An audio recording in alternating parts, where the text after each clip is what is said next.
A power outage doesn't just turn off the lights. For many households, it can also affect access to water. Most people assume that water and electricity are separate systems. After all, water comes from the tap and electricity comes from the power grid. But behind the scenes, modern water systems depend heavily on electricity. Water treatment plants need power. Pumping stations need power. Pressure systems need power. Storage facilities need power. When the electrical grid experiences a major disruption, the effects can quickly spread beyond lighting, heating, and internet access. In some situations, water pressure may decrease. In others, water service may become unreliable. During larger emergencies, local authorities may issue boil water advisories or recommend conserving water until systems are fully restored.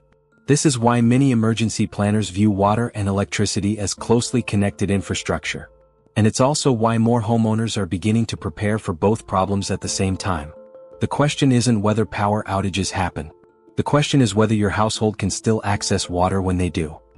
Many people are surprised to learn how much energy is involved in delivering water to a home. Water doesn't simply appear at the faucet. It is collected, treated, transported, pressurized, monitored, and distributed through a massive network of infrastructure. Every stage of that process requires equipment. And most of that equipment requires electricity. Large pumps move water across long distances. Treatment facilities purify millions of gallons every day. Pressure systems ensure water reaches homes, businesses, and apartment buildings. When power is interrupted, backup systems often help keep operations running temporarily. However, backup systems are not unlimited. Extended outages can create challenges for both utility providers and households. Homes that rely on private wells face a different issue. Many well pumps require electricity to operate. Even if water is available underground, the pump may not function without power. This means that some homeowners can find themselves surrounded by water resources they cannot access. Understanding this connection is the first step toward building a more resilient household water plan. The most reliable water source during a power outage is often the water you stored before the outage happened. This is why emergency water storage remains one of the most important preparedness strategies. Stored bottled water. Food-grade water containers. Emergency storage systems. These solutions provide immediate access without requiring electricity. Many families also maintain water filtration equipment as an additional layer of preparedness. Portable filters. Gravity-fed filtration systems. Countertop purification systems.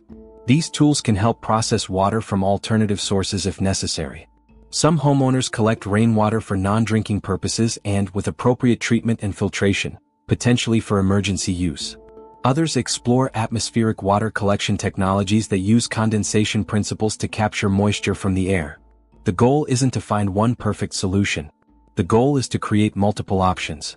Because every emergency is different. The more layers a household has, the more flexibility it gains when normal services become unavailable. One of the biggest differences between prepared households and unprepared households is timing.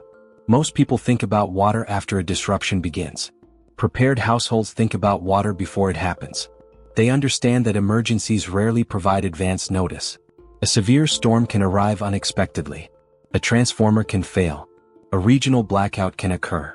A natural disaster can damage infrastructure. By the time water becomes difficult to access, preparation opportunities may already be gone. Prepared households tend to focus on redundancy. They don't rely on a single source. They combine storage, filtration, backup supplies, and planning. They periodically inspect equipment. They rotate stored water. They understand their family's daily needs. Most importantly, they reduce uncertainty. The purpose of preparedness is not fear. The purpose is confidence. Confidence that basic needs can still be met during temporary disruptions. The most important lesson is that power outages are often larger than an electricity problem. They can become a water problem, a communication problem, a transportation problem, and sometimes a public health problem.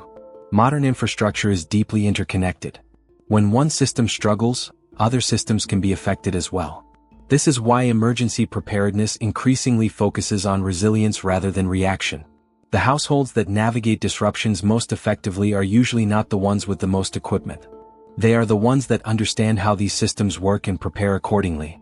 Water storage, filtration, backup planning, alternative collection methods. Each layer strengthens household resilience. And each layer reduces dependence on a single point of failure. because when the power goes out, the real question isn't whether the lights will come back on. The real question is whether your household can continue functioning until they do. If you found this video useful, subscribe for more content about emergency preparedness, water resilience, off-grid living, backup utility systems, and practical self-sufficiency. You can also find additional resources in the description, including water storage solutions, filtration systems, and preparedness tools that relate to the topics discussed in this video.